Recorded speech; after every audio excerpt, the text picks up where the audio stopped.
Well, thank you very much. My fellow Americans, I greet you this morning from the White House to announce a major breakthrough toward achieving a better future for Syria and for the Middle East. It's been a long time. Over the last 5 days, you have seen that a ceasefire that we established along Syria's border has held, and it's held very well, beyond most expectations.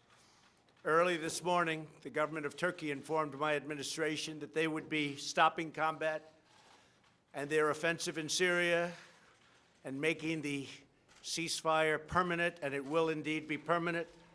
However, you would also define the word permanent in that part of the world as somewhat questionable. We all understand that, but I do believe it will be permanent. I've therefore instructed the Secretary of the Treasury to lift all sanctions imposed on October 14th in response to Turkey's original offensive moves against the Kurds in Syria's northeast border region. So the sanctions will be lifted unless something happens that we're not happy with. This was an outcome created by us, the United States, and nobody else, no other nation. Very simple. And we're willing to take blame, and we're also willing to take credit. This is something they've been trying to do for many, many decades. Since then, others have come out to help, and we welcome them to do so. Other countries have stepped forward. They want to help, and we think that's great. The nations in the region must ultimately take on the responsibility of helping Turkey and Syria police their border. We want other nations to get involved. We've secured the oil, and therefore a small number of U.S. troops will remain in the area where they have the oil. And we're going to be protecting it, and we'll be deciding what we're going to do with it in the future. In any event, by the moves that we've made, we are achieving a much more peaceful and stable area between Turkey and Syria, including a 20-mile wide safe zone. An interesting term, safe zone. That's the term we're using. Hopefully, that zone will become safe. Thousands and thousands of people have been killed in that zone over the years. But it's been sought for many, many decades, and I think we have something that's going to be strong and hold up. Turkey, Syria, and all forms of the Kurds have been fighting for centuries. We have done them a great service, and we've done a great job for all of them. And now we're getting out. Long time. We were supposed to be there for 30 days. That was almost 10 years ago. So we're there for 30 days, and now we're leaving. It was supposed to be a very quick hit, and let's get out. And it was a quick hit, except they stayed for almost 10 years. Let someone else fight over this long, blood-stained sand. I want to thank Vice President Pence and Secretary of State Pompeo for leading the American delegation so successfully to Turkey several days ago, along with National Security Advisor O'Brien. I want to thank them very much. The American delegation negotiated the original 5-day ceasefire that ended Kurdish fighters to safely leave. It just got them to a point where, frankly, they were able, it enabled them to get out, to go, and move really just a few miles in a slightly different direction. So this enabled them to do so. Countless lives are now being saved as a result of our negotiation with Turkey, an outcome reached without spilling one drop of American blood. No injuries, nobody shot, nobody killed. I have just spoken to General Mazlum, a wonderful man, the commander-in-chief of the SDF Kurds, and he was extremely thankful for what the United States has done. Could not have been more thankful. General Mazlum has assured me that ISIS is under very, very strict lock and key, and the detention facilities are being strongly maintained. There were a few that got out, a small number, relatively speaking, and they've been largely recaptured. I'm also sure that he will be issuing his own statement very shortly. We had a great talk, but we've saved the lives of many, many Kurds. He understands that. The war was going to be vicious and probably not very long. And I'm very happy to have been involved in it, as are our Vice President, our Secretary of State, and all of the other people on our team. By getting that ceasefire to stick, we've done something that's very, very special. But by getting the ceasefire after a tremendous amount of really tough war for a very short period of days, that is something very special. Our troops are safe, and the pain and suffering of the three-day fight that occurred was directly responsible for our ability to make an agreement with Turkey and the Kurds that could never have been made without this short-term outburst. Should Turkey fail to honor its obligations, including the protection of religious and ethnic minorities, which I truly believe they will do, we reserve the right to reimpose crippling sanctions, including substantially increased tariffs on steel and all other products coming out of Turkey.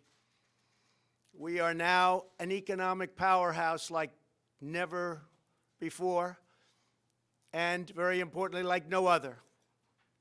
Our economic might is stronger than it's ever been, and our competitors are not doing very well. We also expect Turkey to abide by its commitment regarding ISIS as a backup to the Kurds watching over them. Should something happen, Turkey is there to grab them. Further, we implore European countries to come and take those fighters that the U.S. captured and bring them back to their countries for incarceration and for trial. Until just recently, Europe has been very unresponsive in doing what they should have been doing for a long time. Now is their chance to finally act. American forces defeated 100% of the ISIS caliphate during the last 2 years. We thank the Syrian Democratic Forces for their sacrifices in this effort. They've been terrific. Now Turkey, Syria, and others in the region must work to ensure that ISIS does not regain any territory. It's their neighborhood. They have to maintain it. They have to take care of it. There were some political pundits who responded to Turkey's offensive in Syria by calling for yet another American military intervention. I don't think so. But halting the incursion by military force would have required deploying tens of thousands of American troops against Turkey, a NATO ally, and a country the United States has developed a very good relationship with, including President Erdogan. The same people that I watched and read giving me and the United States advice were the people that I have been watching and reading for many years. They are the ones that got us into the Middle East mess, but never had the vision or the courage to get us out. They just talk.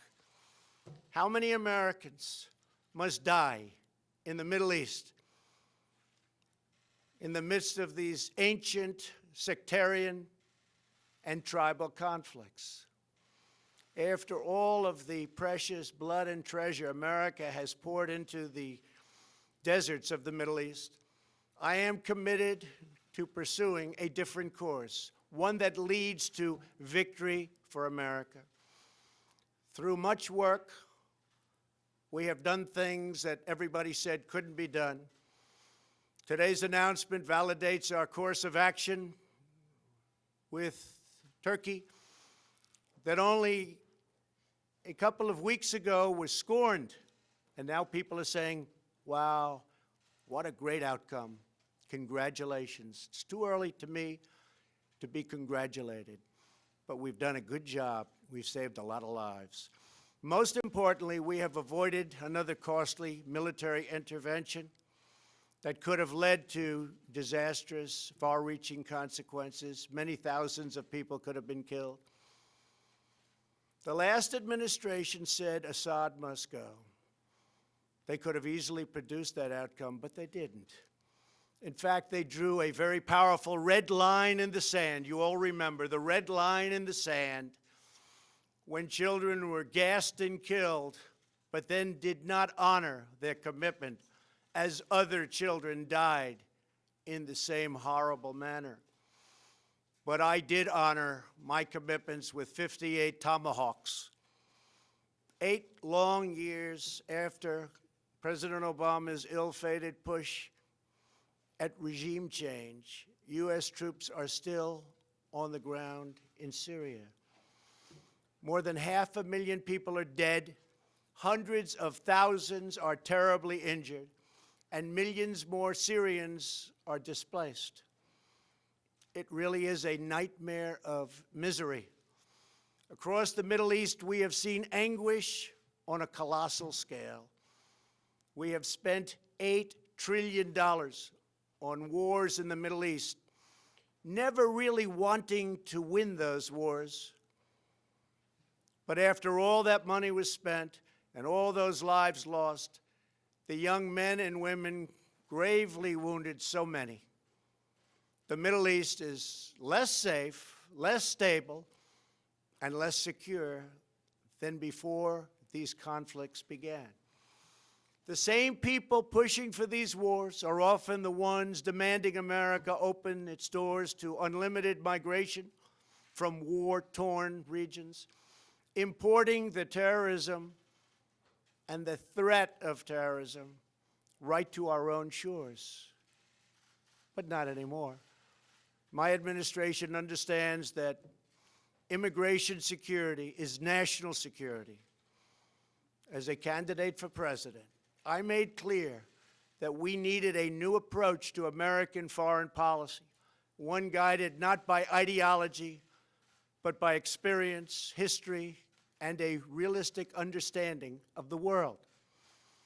We are building up America's military might like never before, investing $2.5 trillion since my election. But we will not be depleted. We will not happen again. It will not be allowed to happen again, where our military is depleted, fighting in areas of the world where we shouldn't be.